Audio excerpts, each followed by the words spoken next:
Hello everyone, loss of মোশনের এটা second video. First ভিডিওতে আমরা কতগুলো টার্মিনোলজি সম্বন্ধে জেনেছি, রাইট? খুবই গুরুত্বপূর্ণ কতগুলো টার্মিনোলজি, যেটা টোটালি বেস করে আছে আমাদের নেক্সট টপিক। তো এই ভিডিওতে আমরা নিউটনের যত রকম ল আছে, ঠিক আছে, নিউটনের সেই তিনটে ল আমরা জেনে নেব, রাইট? তো দেখো, আমরা জাস্ট একটা বেসিক একটা ইন্ট্রোডাকশন দিয়ে দিই। তো আমরা এখন যে চ্যাপ্টারটা পড়ছি সেটাকে বলা হয় ক্লাসিক্যাল মেকানিক্স বা নিউটনিয়ান মেকানিক্স, রাইট? যেখানে নিউটনের তিনটে ল তুমি অ্যাপ্লাই করে যে কোনো প্রবলেম সলভ করতে পারো, বা আমরা যে কোনো প্রবলেম সলভে নিউটনের তিনটে ল অ্যাপ্লাই করি, right?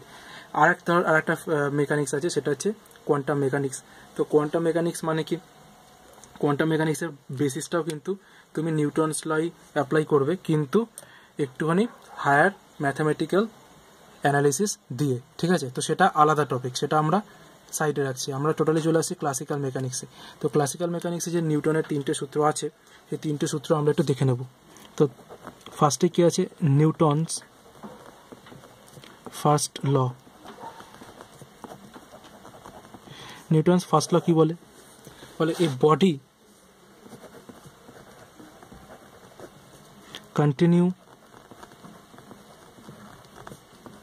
to be in its state of rest or state of uniform motion along straight line কতক্ষণ না, unless it is acted upon by some external force to change the state, right? State of body. তো এটা হচ্ছে নিউটনের first ল। তো বুঝতেই পারছো এখানে চেঞ্জ অফ স্টেটের কনসেপ্ট আসছে। তো তুমি যদি আগের ভিডিওটা দেখে থাকো তাহলে তুমি জানো চেঞ্জ অফ স্টেট সেটা মানে কি? Inertia, right? তো সেখান থেকে বলতে পারো যে নিউটনের first law, this law defines কি? ইনার্সিয়া। এই লটা তোমাকে ইনার্সিয়া জিনিসটা আসলে কি সেটা বুঝতে সাহায্য করে, ঠিক আছে? বা তার জন্য এটাকে বলা হয়, এই ফার্স্ট ল, নিউটনের ফার্স্ট লটাকে বলা হয় যে law of inertia, law of inertia, ঠিক আছে? দেখো এখানে কি বলছে, বলছে একটা বডি সেটা যদি রেস্টে থাকে বা যে সেটা যদি ইউনিফর্ম ভেলোসিটিতে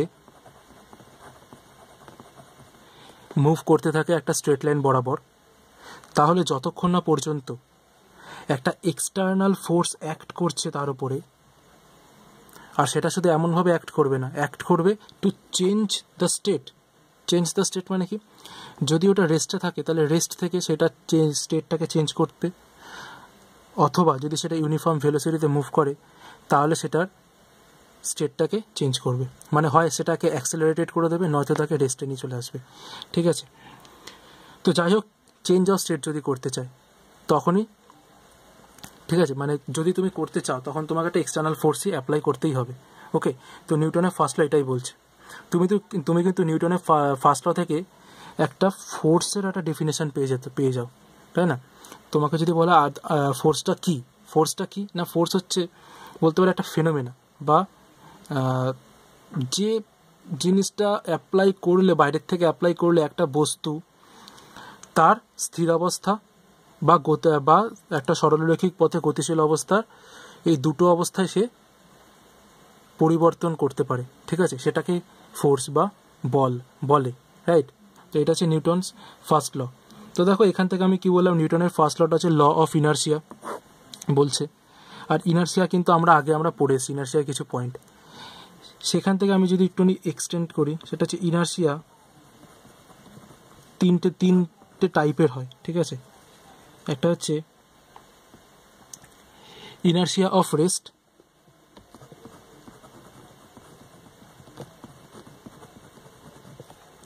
আর এটা হচ্ছে inertia of motion, inertia of motion, আর একটা হচ্ছে inertia of direction. Inertia of direction, এই তিনটে জিনিস একটু বোঝা যাক। ইনার্শিয়া অফ রেস্ট কি বলছে? ইনার্শিয়া অফ রেস্ট বলছে ধরো একটা বস্তু স্থির আছে আর তার স্থির থাকার প্রবণতাটাকে বলা হয় ইনার্শিয়া অফ রেস্ট। ঠিক আছে, যেমন যেমন হচ্ছে কি, আমি বাসের উদাহরণ দেবো। ঠিক আছে, ইউনিভার্সাল উদাহরণ, সবাই এই উদাহরণটাই দেয়। ধরো তুমি বাসে উঠেছো, বাস ডিপো থেকে বাসে উঠেছো, বাসটা তখনও স্টার্ট দেয়নি, তুমি জানলার ধারে বসে আছো। ঠিক আছে, এবার বাসটা ধরো হাই পিক আপ দিয়ে শুরু করলো, তখন কিন্তু তুমি একটু পেছনের দিকে হেলে যাবে, তাই না? কারণ বাসটা এগিয়ে গেছে আর তুমি তখনও সঙ্গে সঙ্গে এগোতে পারোনি, তার জন্য তোমার বডিটা কী হবে, পেছনের দিকে যাবে, চলে যাবে। মানে ধরো এই যে আমি যদি এই উদাহরণটা দিই, ধরো এটা হচ্ছে বাসের পাটাতনটা, আর তুমি ধরো এই সিটের ওপর এখানে বসে আছো। এবার যখন বাসটা স্থির ছিল, তুমিও স্থির ছিলে, বাসটা যেই গতিশীল হয়ে পড়েছে, তুমি ততটা বেগে গতিশীল হতে পারোনি, তাই তুমি কী হচ্ছে, তুমি পেছনে চলে গেছো, বুঝলে? তাই বাসটা এগিয়ে গেছে, তুমি পেছনে চলে গেছো, তো তুমি একটু পেছনের দিকে একটা ধাক্কা খাবে, বুঝলে? তো সেটা মানে কি, তুমি তখনও স্থির থাকতে চাইছো, আসলে তুমি আসলে তোমার আগের পজিশনে ছিলে, কিন্তু বাসটা তার নতুন পজিশনে এগিয়ে গেছে। এইটা হচ্ছে ইনার্শিয়া অফ রেস্ট, মানে তুমি বাসের মতো সেম স্পিডে মুভ করতে পারোনি, তোমার বডি চাইছিল আগের পজিশনটাকে হোল্ড করে রাখতে। ঠিক আছে, ইনার্শিয়া অফ মোশন কি? ইনার্শিয়া অফ মোশন হচ্ছে গিয়ে একটা চলন্ত বাস, বাসটা ধরো এবার চলতে শুরু করলো। ঠিক আছে, এবার চলন্ত বাসে হট করে ধরো ট্রাফিক সিগন্যালটা রেড হয়ে গেল, তখন বাসটা ব্রেক চিপলো। ঠিক আছে, তখন কি হচ্ছে, যেই ব্রেক চিপলে এতটাই বাজেভাবে ব্রেকটা চিপেছে যে তুমি হুড়মুড়িয়ে আগে চলে এসছো। তুমি হুড়মুড়িয়ে আগে চলে এসছো কেন? তার কারণ দেখো, বাসটা মুভ করছিল, তুমিও বাসটার সঙ্গে, তোমার পাও মুভ করছিল, তোমার পুরো বডি মুভ করছিল। ঠিক আছে, এবার বাসটা যেই থেমে গেছে, দেখো মুভ করছিল বাসটাও, মানে বাসের এই পাটাতনটাও, আর পাটাতনের সঙ্গে লেগে আছে তোমার বডির পা, আর তার সঙ্গে পুরো বডিটা। ঠিক আছে, বাসটা যেই থেমে গেছে, তোমার পা থেমে গেছে, কিন্তু তোমার পায়ের উপরের পার্ট, ঠিক আছে, আপার বডি থামেনি, সেটা তখন মুভ করছে। তাই জন্য তুমি কী হলো, তোমার আপার বডিটা সামনে এগিয়ে আসতে চাইবে, আর পাটা তখন বাসের পাটাতনে স্থির আছে, তখন তুমি উপর খেয়ে মানে হুমড়ি খেয়ে পড়ে যাচ্ছ। ঠিক আছে, এটা হচ্ছে inertia of motion. Inertia of direction কি? ইনার্শিয়া অফ ডাইরেকশনটা হচ্ছে, ধরো বাসটা একটা ব্রিজের টার্ন নিচ্ছে। ঠিক আছে, একটা ব্রিজে এসে এরকমভাবে একটা টোটাল একটা এরকম টার্ন নিচ্ছে। দেখো বাসটা কিন্তু রেস্টেও যাচ্ছে না, রেস্ট থেকে মোশনেও আসছে না, মোশন থেকে রেস্টেও আসছে না, বাসটা মোশনেই আছে, কিন্তু এটা টার্ন নিচ্ছে। তখন দেখবে তুমি তোমার জানলার একটা দিকে হেলে যাবে। ঠিক আছে, একটা প্রেশার ফিল করবে যে এদিকে তুমি হেলে যাচ্ছ ক্রমশ, তাই না? যদি ওখানে জানলাটা না থাকতো, তুমি হয়তো বাস থেকে সোজা বেরিয়ে যেতে, বেরিয়ে গিয়ে রাস্তা দিকে হুমড়ি খেয়ে পড়তে। সেটা হচ্ছে ইনার্শিয়া অফ ডাইরেকশন। মানে দেখো বাসটা যখন এখান থেকে আসা শুরু করছিল, তখন কিন্তু তোমার ডাইরেকশনটাও এদিকেই ছিল, কিন্তু বাসটা নিজের ডাইরেকশন চেঞ্জ করে নিয়েছে, কিন্তু তুমি কিন্তু তোমার ডাইরেকশন চেঞ্জ করোনি, তুমি কিন্তু এখন এদিকেই মানে ফোর্সটাকে ফিল করছো। আস্তে আস্তে তুমি ডাইরেকশনটাকে তোমার দিকে চেঞ্জ হবে। ঠিক আছে, চেঞ্জ হয়ে এদিকে হবে, আস্তে আস্তে হবে, কিন্তু একবারে হবে না। বুঝতে পারলাম? তো এটা হচ্ছে ইনার্শিয়া অফ ডাইরেকশন এর এক্সাম্পল, রাইট? তো এটা ছিল 3 ধরনের ইনার্শিয়া। তো এরপরে আমাদের যেটা জানতে হবে সেটা হচ্ছে Newton's second law.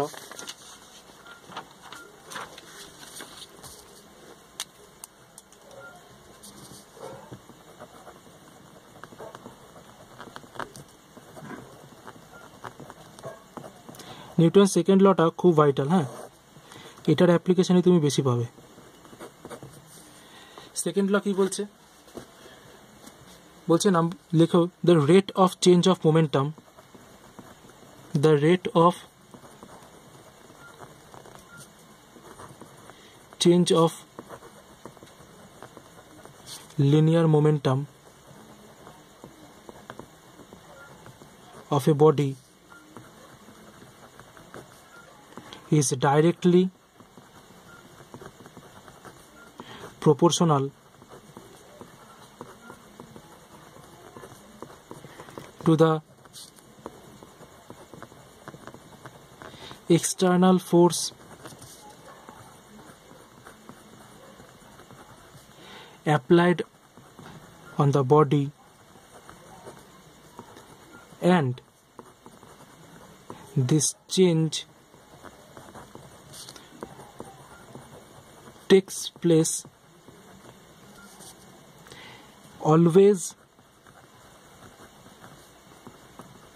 in the direction of the applied force. কি বলছে? The rate of change of linear momentum. আমি লিনিয়ার মোমেন্টাম আগের ভিডিওতে বলে দিয়েছি। তো বলছে the rate of change of linear momentum of a body, একটা বডির rate of change of linear momentum is directly proportional to the external force applied on the body. তাহলে external force applied on the body তার উপরে rate of change of linear momentum, মানে rate of change of linear momentum মানে dp dt, change of p dp with respect to time, rate of change of, rate মানে কি সময়ের সাপেক্ষে কোনো কিছুর পরিবর্তনকে রেট বলে। তাহলে রেট অফ চেঞ্জ অফ, এখানে কি বলছে দ্য রেট অফ, রেট মানে কিন্তু তোমাকে একটা সময় রেফারেন্সটাকে নিয়ে আসতে হবে। তাহলে F proportional to DP dt, এটাকে কি পড়বো? ডিপি ডিটি, ঠিক আছে। এফ এ ভেক্টর সাইন আছে, সো অ্যাজ অন ডিপি, ঠিক আছে, পি এর উপরে ভেক্টর সাইন আছে। তো আমি এখান থেকে কি আনতে পারি? আমি এটাকে আর একটু বলি, যে বলছে the rate of change of linear momentum of a body is directly proportional to the external force applied on the body, right. তাহলে F proportional to DP D T হচ্ছে। আর এখানে কি বলছে? And this change takes place always in the direction of the applied force, যেদিকে বল ক্রিয়া করে ভরবেগের পরিবর্তন সেই দিকেই হয়, ঠিক আছে।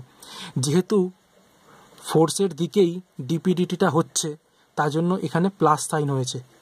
যদি এরকম হতো যে change takes place always in the opposite direction of the applied force, তখন কিন্তু আমি এখানে একটা মাইনাস সাইন দিতাম, কিন্তু হয় না সেটা, always along the direction of the applied force হয়, তার জন্য এখানে আমি প্লাস সাইনই দেবো, ঠিক আছে। তাহলে দেখো এই প্রপোর্শনালিটি সাইনটা উঠলে কি হবে? একটা কনস্ট্যান্ট আসবে F equals to k into dp dt, right. এবার আমি যদি সিজিএস দেখি বা এসআই ইউনিটেও দেখি, কে এর ভ্যালুটা তোমার 1 হয়ে যায়, তাহলে এফ ডাইরেক্ট কি হয়ে যাচ্ছে? আচ্ছা, এখানে ভেক্টর সাইন দিয়ে দাও, এফ কি হয়ে যাচ্ছে? DP DT. থার্ড ব্র্যাকেটে কি লিখবে? লিখবে K equals to 1, K equals to 1 কিসে? ইন সিজিএস অ্যান্ড এসআই, দুটো ইউনিটেই তোমার কে ইকুয়ালস টু 1 হয়ে যাচ্ছে, রাইট। এবার আমি এখানে পি এর ভ্যালুটা বসাবো, ভ্যালু মিনস পি এর যে এক্সপ্রেশনটা আছে, পি ইকুয়ালস টু কি? M v, right. তাহলে দেখো আমি এখানে লিখতে পারি F equals to d dt of p, মানে কি? এম ভি, এম আর ভি এর মধ্যে দেখো এমটা কনস্ট্যান্ট, কনস্ট্যান্ট হলে সেটা ডেরিভেটিভের বাইরে বেরিয়ে যায়। তাহলে এটা কত হয়েছে? M into DDT of V, DDT of V মানে কি? Change of velocity with respect to time, তাই তো, মানে কি total rate of change of velocity. Rate of change of ভেলোসিটিকে কি বলে? Acceleration, right. তাহলে এম এ, তাহলে F equals to M A, right. তো এটা হচ্ছে আমাদের রেজাল্ট। তাহলে আমরা কি পেলাম? Force equals to mass into acceleration, right. দেখো আগে যখন আমি লিনিয়ার মোমেন্টাম বলেছিলাম, তখন আমি বলেছিলাম মোমেন্টাম বা লিনিয়ার মোমেন্টামকে তুমি এইভাবে প্রকাশ করতে পারো যে ইউনিট টাইমে যে পরিমাণ ফোর্স দরকার হয় সেটা হচ্ছে মোমেন্টাম, তাই তো। তাহলে দেখো F equals to DP dt, তা তুমি এখান থেকে দেখো এটাকে মাল্টিপ্লাই করে দাও, ধরো এফ ইকুয়ালস টু ধরো ডিপি ডিটি, ঠিক আছে। তাহলে কোনাকুনি গুণ করে দাও, ডিপি কি হয়ে যাচ্ছে? এফ ডিটি, তাই না? তার মানে দেখো তুমি যদি পি পেতে চাও, এখানে আমি কিন্তু একটা ইন্টিগ্রেশন ইউজ করতে পারি, হ্যাঁ, integration dp equals to integration F dt, ঠিক আছে। তার মধ্যে কথা ইন্টিগ্রেশন অফ ডিপি করলে আমি পি পাবো, ইন্টিগ্রেশন অফ এফ ডিটি করলে আমি পি এর ভ্যালুটা পেয়ে যাব, ঠিক আছে। তো এখান থেকে দেখো তুমি ফোর্সের সঙ্গে টাইম, যদি ডিটিটা তোমার ইউনিট হয় বা একক টাইম হয়, একক সময় হয়, তখন কিন্তু আমি বলতে পারি যে ওই ইউনিট টাইমে যে ফোর্সটা আমি অ্যাপ্লাই করছি একটা অবজেক্টের ওপরে, ঠিক আছে, সেটা দিয়ে কিন্তু আমি লিনিয়ার মোমেন্টটা মেজার করতে পারি, ঠিক আছে। তো যাই হোক, সেটা হচ্ছে সাইডে, আমরা আগের ভিডিওতে সেটা দেখে এসেছি। তো দেখো এখান থেকে আমি কী পাই, নিউটনের সেকেন্ড ল থেকে আমি টোটাল এই ফর্মুলাটা পেলাম যে F = ma। এবার এটার আমি অ্যাপ্লিকেশান দেখে নেব, টোটাল কোন কোন জায়গায় আমি অ্যাপ্লিকেশান করতে পারি। তো দেখো এটার অ্যাপ্লিকেশান হচ্ছে, আমি এখান থেকে ফোর্সের ডেফিনেশন দিতে পারবো যে ফোর্স জিনিসটা কী, ফোর্স কী, ঠিক আছে। ফোর্স হচ্ছে গিয়ে, দেখো force is an external effect in the form, force is an external effect in the form of a push or pull, which এখানে রোমান 1 এ লেখো কি হবে, produces or tries to produces motion in a body। তাহলে দুটোই হতে পারে, একটা হচ্ছে সে প্রডিউসও করতে পারে, or tries to produce motion in a body at rest, right.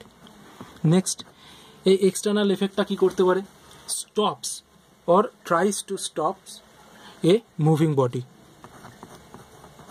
stops or tries to stop a moving body, right। next এটা কি করতে পারে, changes or tries to change the direction of motion of the body,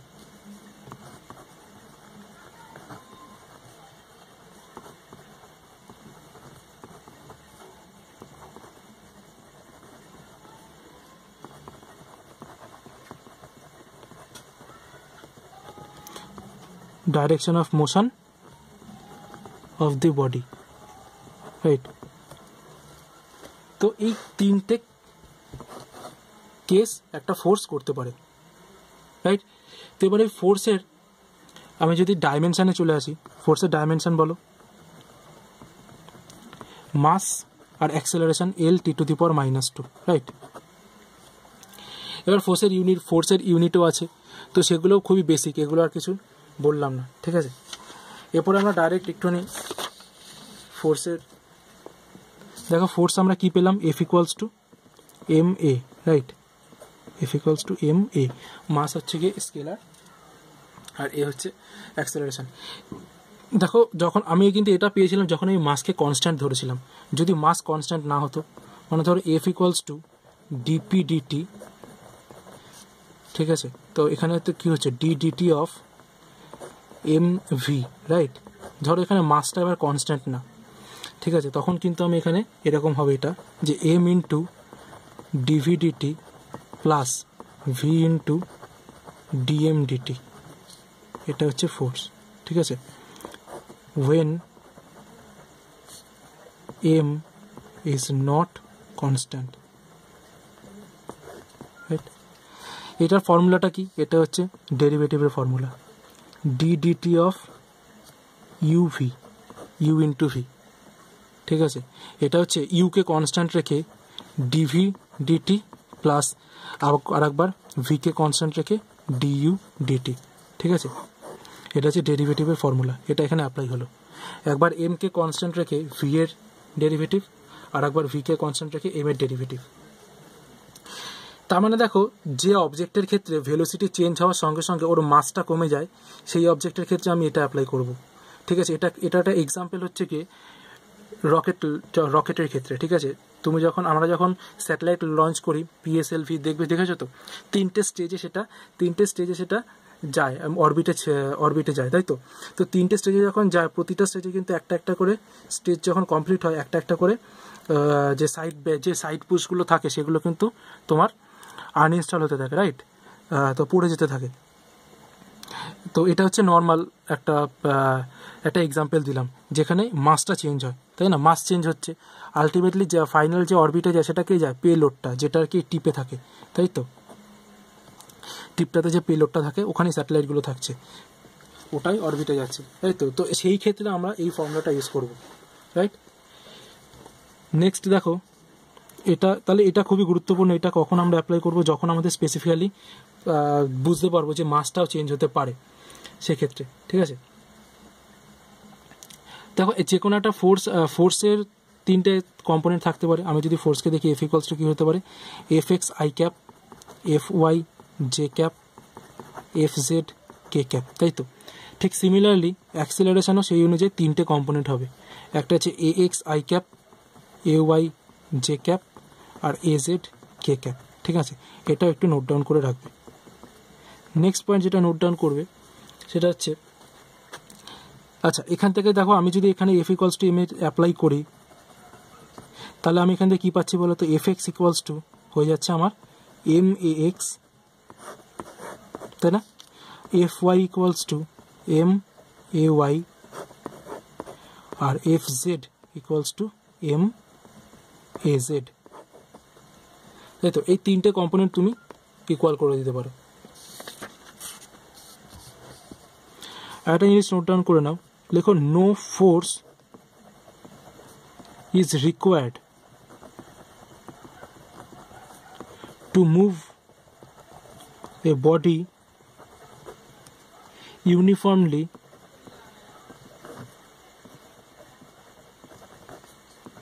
along a straight line, okay. তো F equals two, ধরো এখানে M A, তো এখানে F equals two 0 হবে। কেন? কারণ অ্যাক্সেলারেশনটা তোমার 0 হচ্ছে, মাস কিন্তু 0 না, অ্যাক্সেলারেশন 0 হচ্ছে বলে, রাইট। নেক্সট এখানে আমরা একটা সাইনের কনসেপ্ট বলছি। একটা জিনিস মনে রাখবে যে when force is written without direction, ঠিক আছে, when force is written without direction,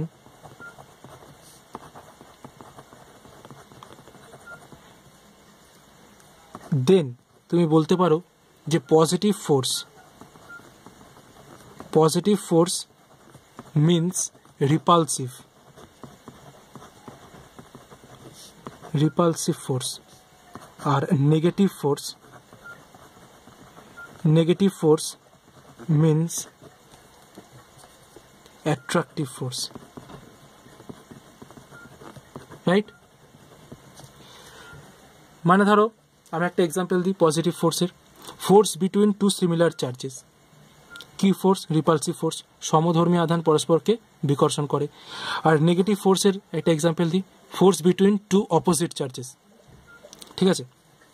আচ্ছা এবার দেখো আমরা টাইপ অফ ফোর্স যদি দেখি, দু ধরনের ফোর্স হয়, একটা হচ্ছে কন্ট্যাক্ট ফোর্সেস আর একটা হচ্ছে নন কন্ট্যাক্ট ফোর্সেস, রাইট। এবার নন কন্ট্যাক্ট ফোর্সের মধ্যে আমি যদি বলি, এটা হচ্ছে তুমি বলতে পারো gravitational force, electrical force, magnetic force. এছাড়াও তুমি যদি বলো যে আমরা একটু অ্যাটমিক লেভেলে যদি যাই তাহলে নিউক্লিয়ার ফোর্স, রাইট। তো এই যে এইগুলো সব ন্যাচারাল ফোর্স। এই ন্যাচারাল ফোর্সগুলোকে আমি যদি সিকোয়েন্সে লিখি তাহলে সেগুলো হবে F nuclear is greater than F electromagnetic is greater than F gravitational, right? তো এটা হচ্ছে এদের সিকোয়েন্সটা হচ্ছে। এছাড়াও তুমি কি হচ্ছে ফোর্সকে আরোভাবে ক্লাসিফাই করতে পারো। সেই ক্লাসিফিকেশনটা যদি আমরা একটু দেখে নিই তাহলে দেখো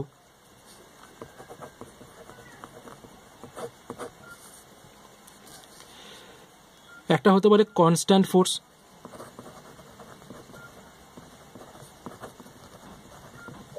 কনস্ট্যান্ট ফোর্সটা কি? If the direction and magnitude of a force is constant, ঠিক আছে, direction and magnitude is constant, okay. আর একটা হচ্ছে টাইম ডিপেন্ডেন্ট বা ভ্যারিয়েবল আর ডিপেন্ডেন্ট ফোর্স। একটা হচ্ছে ভ্যারিয়েবল or dependent force, এটা কি? ভ্যারিয়েবল বা ডিপেন্ডেন্ট ফোর্স তুমি বলতে পারো যে ডাইরেকশন, বা তুমি বলতে পারো যে একটা impulse or motion of A charge particle in a alternating electric field. তুমি যদি বলো, ঠিক আছে, এসিতে একটা চার্জ পার্টিকেল আছে, সেটা কিন্তু তোমার টাইম ডিপেন্ডেন্ট হবে, ঠিক আছে। সেরকম একটা বলতে পারো। আচ্ছা, আর বাকি ফোর্সের ক্লাসিফিকেশানগুলো আমরা পরের ভিডিওতে দেখবো, ঠিক আছে? কারণ না এটা অনেক বড় হবে, লেকচারটা অনেক বড় হয়ে যাবে না তো, ঠিক আছে? তো চলো টাটা।